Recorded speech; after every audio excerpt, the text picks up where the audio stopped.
Le Nigeria espère générer 1 milliard de dollars de l'amnistie fiscale instaurée en juin 2017. Cette amnistie fiscale a été lancée par le ministère des Finances. Elle vise à réduire les pénalités fiscales des entreprises non encore déclarées en leur donnant un délai de régularisation de 5 mois à compter du 1er juillet. Cette mesure, selon le gouvernement, créera un effet catalyseur en augmentant le taux global d'impôt sur le PIB à 15% d'ici 2020.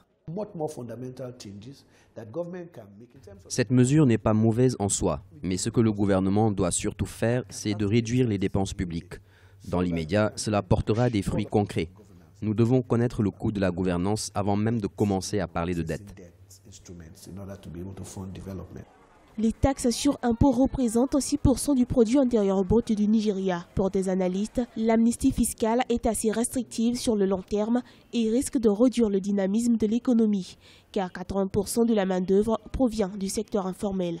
À l'heure actuelle, nous n'avons pas les infrastructures solides. Alors ce que nous faisons essentiellement avec la fiscalité, c'est d'étudier les différentes mesures à mettre en place. Travailler ensuite sur le secteur formel qui n'est pas régulier dans le paiement de l'impôt. Enfin, approcher les entreprises qui opèrent encore dans le secteur informel parce qu'à ce niveau, il est assez difficile d'obtenir des données fiables car nous ne pouvons même pas déterminer la taxation appropriée. En 2016, les autorités avaient fermé 700 000 entreprises non régularisées dans un contexte de crise économique marqué par la baisse drastique des cours du brut, ce qui a aggravé la contraction de l'économie.